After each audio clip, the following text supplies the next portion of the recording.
And with that, welcome to today's video, or in other words, the final part of the If I Die challenge. Today's video features UshiTen and MatsuHana. As I said, it's the final part, and if you have any ideas for future pranks, write them in the comments.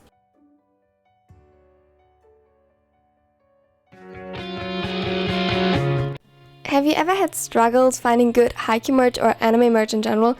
Because I for sure did. It can be hard, but this shop offers amazing merch. Like, I'm literally obsessed with the Haikyuu merch. They have the cutest hoodies ever.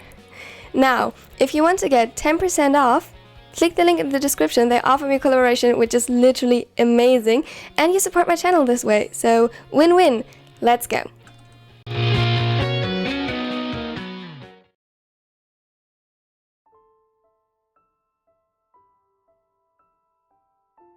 Tendu observed the chat with a mixture of mild amusement and bewilderment. The results of the others ranged from hilariously in character to refreshingly surprising. It left him wondering. He without a doubt was sure to know Ushijima very well. His calm nature that was often mistaken for inattentiveness or a lack of interest. His genuine care that was usually overlooked. His fierce will to improve and get better, to become a better person for those he loved. Ushijima was a force to be reckoned with on the court. He was determined not to be stopped and had the skill to put it into action. He was kind and gentle at home, and had this curious look in his eyes whenever Tendu started to talk. He loved the way he tilted his head in confusion and the reassuring hugs when things got too much. Yes, the ace was an unstoppable force moving forward, constantly evolving, yet at the same time he was a safe haven, a steady constant in his life he could rely on.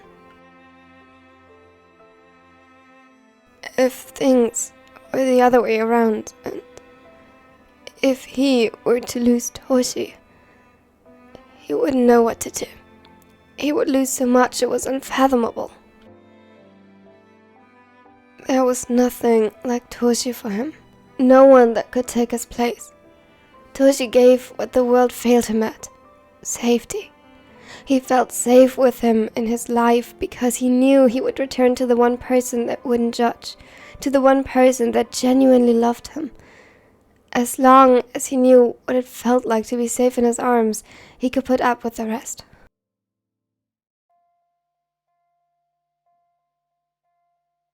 A sudden lump had started to form in his throat, and he gulped, trying to get rid of it. His gaze had fallen onto the wall, unmoving for several minutes without him even noticing. He shook his head slightly to bring himself back into reality, when suddenly 2 strong arms wrapped around him from behind. Ushijima leaned over the back of the sofa as he noticed that Tendu started to dissociate. He put calculated pressure on his shoulders and rubbed over his arms to ground him. His eyes were fixed on the red-haired's expression, observing him in case the method proved ineffective. Usually, he would move on to find something cold and anything with an interesting texture to help Tendu get back into reality gently, waiting by his side patiently, catering to his every need. This time, Tendu was aware enough to shake himself out of it and sighed. You do so much for me, Toshi, that you've become quickly unreplaceable. Yet He was sure he'd mourn him. Against what some declared, the ace wasn't heartless, and Tendu truly believed that he loved him. However, compared to his attachment to Ushijima, the ones he must be harboring for him must be feeble. Laughable even. After all, what was it he gave to him? Surely nothing that compares to the worth of feeling safe for the first time in his life. Wakatashi, what would you do if I die? Maybe he shouldn't ask. Maybe he ought to dread the reply, fear it, so that he wouldn't dare utter the question, but he did. Didn't the people always say that he was crazy or a monster that couldn't function according to human customs? He surely wouldn't start now. Upon receiving no reply, Tendu looked up at the taller, confused. The ace's brows were pinched together in a mixture of confusion and concern before he suddenly got up and left. Tendu watched his back as he went, dumbfounded. He wasn't expecting no reply at all. Before he could decide what to make of this, the taller returned, an ice pack in hand. Tendu stared at it, bewildered, as he placed it gently on his hand, trying to force his brain to function to figure out what the other tried to do. The pack was wrapped in a towel, protecting the skin from frostbite. It felt nice, cold, but reassuring. That's when he understood. He took in a deep breath and placed the ice pack back in Oshijima's hand. Thanks, but I don't need that. I'm here. He took his left hand and tipped 3 times with his index finger on the back of it, a signal they had established a long time ago. Somehow, Oshijima's frown just deepened.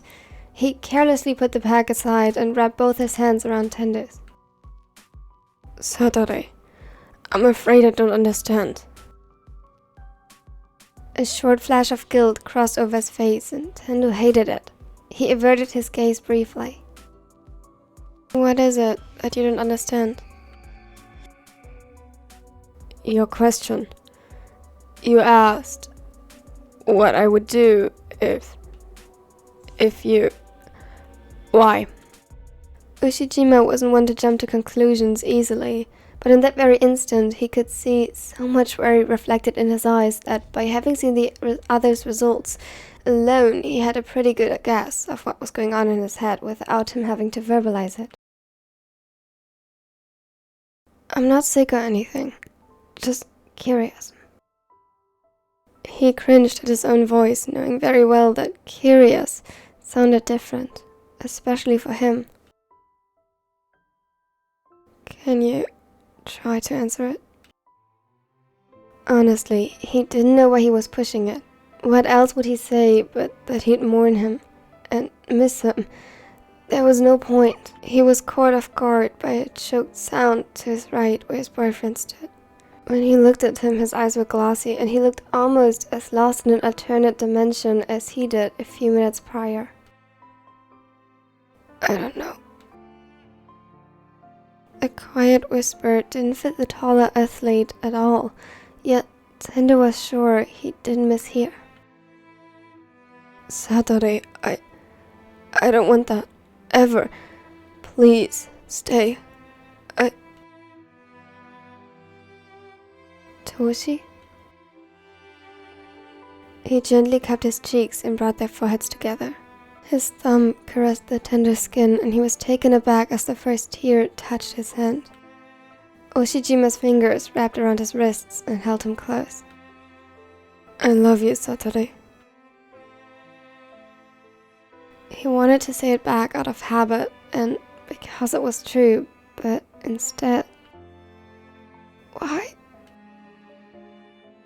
The broken whisper echoed through the house, leaving a heavy silence behind. Because you are my reason. What? I've been always told what to do, sometimes but rarely why. My reasons were given to me. You are the one I decided for myself. He couldn't help but stare at him, dumbfounded. I was raised to accept things as they said. You taught me to accept things as they are. Myself and loving you are the two I'm most grateful for. You never attempted to change me. You are the reason I want to come home because now my home is you. You are the reason I want to do better, not just in volleyball. You are the reason I love you, because you are you. Tendu was incapable to put into words how much he loved him in that very moment. The quiet ace somehow found the perfect words, and yet he had a hard time believing a single one. They were too good to be true. Thank God he knew that Toshi never lied to him. He threw his arms around him in an uncoordinated, far from graceful motion, knowing he could always rely on his boyfriend's muscles to save the day. He caught him. Of course he did, and quickly settled both of them on the couch. Did you have doubts? Did I not reassure you enough, or made it clear enough that I... No, it was nothing you did, just a thought. He didn't need to look up to know that the ace waited on him to elaborate. You made me feel safe, for the first time in my life. Automatically, the arms around him tightened, as if to prove a point that he'd always see to that, no matter what. I didn't think I could offer something of similar value. Ushijima hummed an acknowledgement.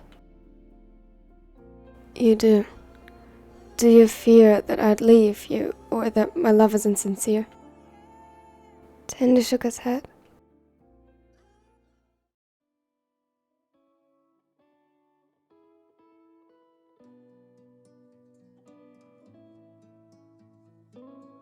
After exiting the group chat, Hanamaki put down his phone with a heavy sigh.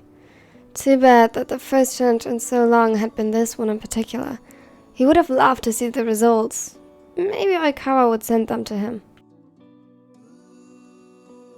Matsun looked over from his place on the couch in amusement. Years of dating, and by now he was very familiar with Hanamaki's dramatic antics and habits. He wouldn't put it past Aikawa to have been a bad influence on that part. Just now, Hanamaki's exasperated sigh coaxed a chuckle from the taller as he observed him over the edge of his book. Hiro? What is troubling you so much, darling? Maki, of course, heard the sarcasm in his voice, but jumped at the opportunity nonetheless, enthusiastically propping himself up in the chair and putting on a troubled expression. It is so unfair, you know. They planned a new challenge, but this one in particular, I don't want to participate in, and now I don't get to see the results. I was really looking forward to seeing Iwaizumi getting all worried and flustered again. He ended on a sigh and slumped back into the chair. So, the challenges are back, huh? And it doesn't sound like they got any friendlier. Don't pretend as though you didn't take great joy in pranking me in high school, because that, my dear, would be the biggest lie you told me so far. They laughed together, and a gentle smile lingered on Maki's lips as he looked at him. Still, I'm surprised. What kind of challenge was it that you decided to turn it down? Why so curious? It was teasing, yet Matsun wasn't sure if it wasn't an attempt to avoid the question altogether. Well, if this whole thing is starting again, I need to know what level of mean we start at, right? To prepare. Also, you turning down a challenge is an utter rarity. I'm worried for the others. Maki chuckled again, but his look was calculated as he considered his options. Well, the challenge was rather sensitive than actually mean. It was to ask our partners, what would you do if I die? And I thought, I don't know, you see enough death in your job, so yeah. For a moment the room fell silent as Matsun processed that. He subconsciously and without his consent thought the question through, and what would have happened if Maki asked it so casually as he knew he would. Matsun wasn't a fool. He knew which hard images his mind would jump to and gulped. Maki observed him closely, indecisive on whether he should regret his words or not. But before he could reach a conclusion, Matsun got up and kissed him on the temple. Thank you. For not doing the challenge, I mean. You love me that much, huh? He teased, but leaned into his touch, loving the warmth his boyfriend radiated. Yes, dumbass. I love you so much. They chuckled and fell into a comfortable embrace, easily, naturally.